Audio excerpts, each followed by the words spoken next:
नमस्कार, एशियन सुजला में आपका स्वागत है। मैं हूं शिव कुमार तिवारी। मित्रों, मैं इस समय छापर के मुक्ति धाम में हूं। यानी इंसान की जब मृत्यु हो जाती है तो आखिर वक्त यहां पर लाया जाता है और कहते हैं इंसान की मुक्ति हो जाती है। तो क्या केवल मर जाने से इंसान की मुक्ति हो जाती है? सब जानते नहीं होती। कुछ ऐसे कर्म जो व्यक्ति करता है जो मुक्ति के कारण बनते हैं, जिसमें दान पुण्य है, गायों की सेवा है, पक्षियों की सेवा है। वक्त बदलने के साथ में लोगों की सोच बदली है। आज लोग सेवा का कार्य मुक्ति धाम में आके करने लगे हैं। आप कलरव सुन रहे होंगे। इस समय जो आवाज़ें आ रही है वो तोतों की आ रही, पैरट्स की आ रही है। और मैं आपको बता दूं, ये छापर के मुक्ति धाम में जहाँ पर मैं बैठा हूँ, यहाँ पर कुछ ही देर के बाद में जो नज़ारा आप देखेंगे वो आपके दिल को बाग बाग कर देगा, गार्डन गार्डन कर देगा। वैसे ये जो शमशान है ये गार्डन जैसा ही लगता है। इसको विकसित करने में छापर के प्रसिद्ध समाजसेवी धनराज जी प्रजापत का पूरा योगदान है। पक्षी प्रेमी है, पर्यावरण प्रेमी है, पेड़ लगाते हैं, सब कुछ करते हैं। ये देखिए, ये जो यहाँ पर रखा हुआ है ये बाजरा है। अभी कुछ ही देर के बाद में आप देखेंगे यहाँ पर ये पक्षियों के समूह आएंगे और ये जो पूरा मैदान है, पूरा मैदान पक्षियों से भर जाएगा। यहाँ पर आप देख रहे हैं पानी भी रखा हुआ है, एक जगह नहीं चारों तरफ रखा हुआ है। पक्षी आएंगे, दाना चुगेंगे और पानी पिएंगे और तरह तरह के वो कर्तव्य भी करेंगे। वो सुंदर नज़ारा आज मैं आपको छापर, जो कि राजस्थान के चूरू जिले में है, वहाँ का दिखाऊँगा। ये छापर का मुक्ति धाम है। बहुत ही सुंदर लग रहा है, आप देख रहे हैं।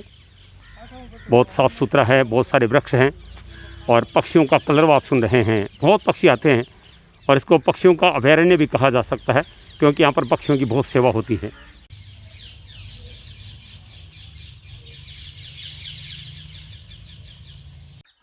छापर के पक्षी प्रेमी धनराज जी प्रजापत अब आप देख रहे हैं पक्षियों के स्वागत की तैयारी कर रहे हैं।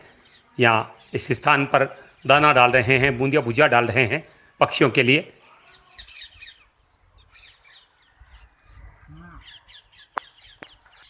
और यहाँ पर जो पानी के बर्तन रखे गए हैं उनमें पानी डाला जा रहा है, क्योंकि पक्षी दाना भी चुगेंगे और पानी भी पिएंगे। मैं नमन करता हूँ धनराज जी प्रजापत की सेवा को। ये तोतों का आगमन शुरू हो चुका है, वृक्षों पर चारों तरफ बैठ गए हैं और ये धीरे धीरे अब ज़मीन पर उतरेंगे दाना चुगने के लिए। और अब आप देख रहे हैं काफ़ी तोते दाना चुगने के लिए ज़मीन पर बैठ चुके हैं। कुछ तारों पर झूल रहे हैं, करतब कर रहे हैं।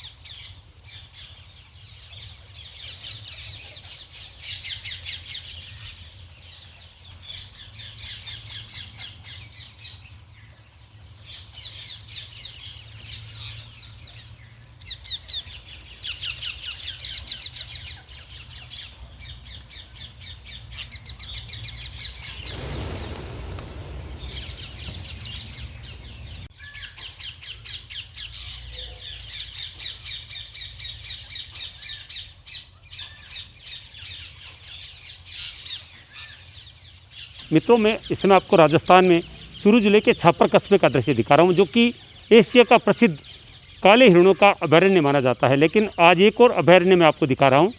राजकीय चिकित्सालय के सामने यहाँ पर मुक्ति धाम है और ये स्थान है तोतों का, यानी पैरट्स का अभयारण्य, जहाँ पर हज़ारों की संख्या में शाम को तोते आते हैं, दाना चुगने के लिए आते हैं और इनकी सेवा करता है छापर के प्रसिद्ध समाजसेवी, पर्यावरण प्रेमी, पक्षी प्रेमी धनराज जी प्रजापत।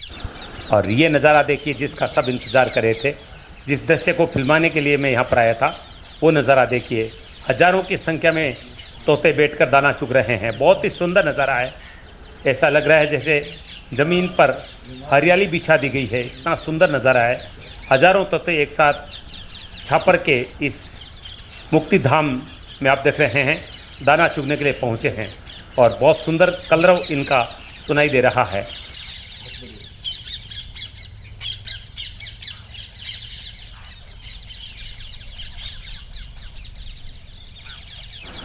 धरती के सबसे खूबसूरत पक्षियों में से एक तोता माना जाता है और कहा जाता है तोता पढ़ता भी है और व्यक्ति की भाषा का अनुसरण करता है। राम नाम बोलते हुए अनेक तोतों को हमने सुना है। अब ये देखिए कौवे आ चुके हैं जिनके लिए बूंदिया और भुजिया डाला जाता है। और ये देखिए मोर भी दाना चुगने के लिए पहुंच गया है अनेक प्रजातियों के पक्षी यहाँ पर अलग अलग समय में दाना चुगने के लिए आते हैं।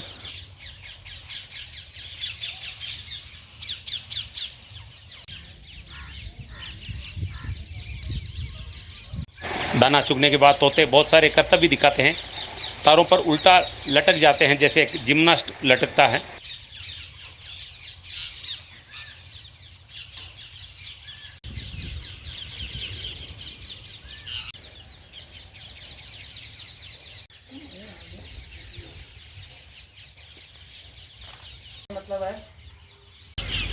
ये वीडियो आप राजस्थान के चुरू ज़िले में छापर कस्बे का देख रहे हैं। मैंने पहले ही कहा है कि इंसान वो होता है जो जीव मात्र के बारे में सोचे, और ये प्रकृति इसीलिए चल रही कि ऐसे लोग इस दुनिया में हैं जो जीव जंतु के कल्याण की, उनके पेट भराई की सोचते हैं। छापर के प्रसिद्ध धार्मिक व्यक्तित्व समाजसेवी धन्नाराम जी प्रजापति मेरे साथ है। ये व्यक्ति केवल इस शमशान को सुंदर बनाने का कार्य नहीं करता है। यहाँ पर जो जीव जंतु आते हैं, मोर हैं, तोते हैं, कौवे हैं, कमेड़ी है, इन सब के लिए यहाँ पर दाना डालता है और अपने पूरे दिन का अधिकतर समय इसी शमशान में बिताता है। और वैसे ये आखिरी सच्चाई है कि व्यक्ति को आखिर चैन यहीं पर मिलने वाला है, आखिर में यहीं पे आना है। अगर पहले ही हम आने लग जाएं तो हो सकता है कि वो आना हमारा सार्थक हो जाए और वो सुकून भरा हो जाए। बहुत बहुत स्वागत है आपका। मैं ये जानना चाहूँगा कि ये जो पक्षी सेवा आप है वो कितने वर्षों से कर रहे हैं? मैं 1994 से कर रहा हूँ। जब 1994 से ये मुक्तिधाम की चार दीवारी बनी, पहले यूं ही पड़ा था और पहले लोग कहते थे ना मुसाना, जैसे मुसाना की तरह ही था। लोग ऐसे दाह संस्कार करके चले जाते, मटकियाँ गुड़कती और वहाँ भस्मी के ढेर पड़े रहते और लोग यहाँ पर जो एवड़ वाले ग्वाले बैठते। और 1994 में इसकी चार दीवारी बनी, तब से मैं यह सेवा संभाल रहा हूँ। मैं क्या संभाल रहा हूँ, वो परमात्मा जैसे कठपुतली को नचाने वाला नचाता है वैसे कठपुतली नाचती है, मदारी बंदर को नचाता है वैसे नाचता है। इसी प्रकार परमात्मा का मैं बंदर हूँ और कठपुतली हूँ, जैसे वो नचाता है मैं नाचता हूँ। मुझे माध्यम बना करके परमात्मा ये सेवा ले रहे हैं और अनेक प्रजाति के पेड़ पौधे लगाए हैं और पक्षियों को यहाँ पर 10 प्रजाति के पक्षी यहाँ पर दाना चुगते हैं। उनका समय अलग अलग है।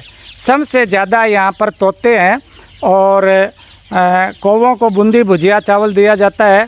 तोतों को कमेड़ी, कबूतर, तितर, घुरसली, लेलड़ी, यहाँ तक कि रात को वो टिटीरियाँ आती है, रात को टिटीरियाँ आती है। सबका समय अलग अलग है और 50 किलो दाना यहाँ पर रोज़ हमेश डाला जाता है और 50 किलो दाना रोज़ हमेश पक्षी यहाँ पर चुग जाते हैं और लगभग 1000 प्लस का यहाँ पर खर्चा है और परमात्मा अपने आप भेजता है। धनराम जी, आपको ये प्रेरणा कैसे मिली ये सेवा करने की? क्योंकि व्यक्ति शमशान में आने का ज़्यादा सोचता नहीं है। बात ऐसी है कि मैं बचपन से ही पेड़ पौधों के प्रति और पशु पक्षियों के प्रति प्रेम मेरा है। वैसे कोई पिछले जन्म का हो सकता है, मैं ये नहीं कह सकता। तो मुझे प्रेरणा परमात्मा ने दी है। दूसरी बात यह है कि सरदारमल जी मास्टर जो है, उन्होंने मुझे प्रेरणा दी कि तुम मुक्तिधाम संभालो। और जब ये चार दीवारी बनी, संस्था बनी, तो मुझे यहाँ का कोषाध्यक्ष चुना गया। कोषाध्यक्ष चुनने के बाद में जब भी कभी मीटिंग हुई तो मुझे हटाया नहीं गया और ये कहा गया कि धंजी जाने धंजी का काम जाने, अड़ो दड़ो धंजी पर पड़ो। तो वैसे करके मेरी सेवा की जागृति ज़्यादा हुई और परमात्मा ने मुझे माध्यम बना के ये सेवा लेना चाहा, इसी प्रकार से हुई। दूसरी बात यह है कि मेरी घरवाली मेरी प्रेरणादायक है। उनकी प्रेरणा से मैं ये सेवा कर पा रहा हूँ। और ज्यों-ज्यों यहाँ पर पक्षी ज़्यादा आते हैं, ज्यों-ज्यों प्रचार बढ़ता है, ज्यों-ज्यों दर्शक लोग आते हैं, पहले तो ये कहते हैं मुसाना की तरह पड़ा था, अब ये पर्यटक सा बन गया है और लोग यहाँ घूमने आते हैं। कोई प्राणायाम करने आते हैं, कोई सैर करने आते हैं, तो कोई अच्छा सुकून लेने के लिए आते हैं। तो इस प्रकार करके लोग यहाँ पर आते हैं, पक्षियों की फ़ोटोएं लेते हैं, वीडियो बनाते हैं और वो चढ़ाते हैं। कोई व्हाट्सएप पर चढ़ाते हैं, कोई किसी पर चढ़ाते हैं। इस प्रकार के प्रचार ज़्यादा हो गया। पहले मैं इनके लिए दाना खरीदता था, संस्था के फंड से लोग देते थे पैसे, उससे खरीदता था। आजकल ऐसा हो गया है इनको देख देख करके कि हमारे दाना एडवांस में रहता है, मुझे खरीदना ही नहीं पड़ता। कई लोग तो ऐसे हैं कि मासिक 1 क्विंटल दिलाता है, कोई मासिक आधा क्विंटल दिलाता है। वैसे कई तो दाना ऐसे रख जाते हैं कि हमें पता ही नहीं चलता कि ये कौन रख गया। और 50 किलो दाना मैं डेली यहाँ पर डालता हूँ और 50 किलो पक्षी दाना चुग लेते हैं। आप सुन रहे हैं क्या कह रहे हैं कि जब 30 से ये समिति बनी है, समिति ने मुझे हटाया नहीं है। समिति कौन होती है? परमात्मा है। जो व्यक्ति ऐसी सेवा करता है उसकी कौन हटाने वाला है? और पहले कह दिया ये बात कि मैं तो कठपुतली हूँ, मैं तो बंदर हूँ, वो परमात्मा नचाता वैसे नाचता हूँ। जिस व्यक्ति की ऐसी भावनाएं होती है वो व्यक्ति ही सेवा कर सकता है। और अभी भी आप देख रहे हैं बहुत बड़ी सैकड़ों की संख्या में तोते अभी भी यहाँ पर कलरव कर रहे हैं और यहाँ पर दाना चुगने के लिए आए हैं। कौवों के लिए यहाँ पर बूंदिया भुजिया जैसी चीज़ें डाली जाती है। और करें 10 प्रजाति के जो पक्षी हैं वो अलग अलग क्लास में आते हैं और अपना दाना चुग कर यहाँ से जाते हैं। शायद ऐसी सेवा आपने नहीं देखी होगी। ये छापर जो कि विश्व प्रसिद्ध, एशिया का प्रसिद्ध अभयारण्य है काले हिरणों का, मैं कहूँगा ये शमशान जो है ये हॉस्पिटल के सामने ये तोतों का अभयारण्य भी कहा जा सकता है, जहाँ पर धनजी प्रजापति जैसे लोग पक्षियों की सेवा करते हैं। ये दाह संस्कार स्थल है और दाह संस्कार में आने वाले लोगों के लिए ऐसी बैठने की व्यवस्था शायद आपने कहीं नहीं देखी होगी।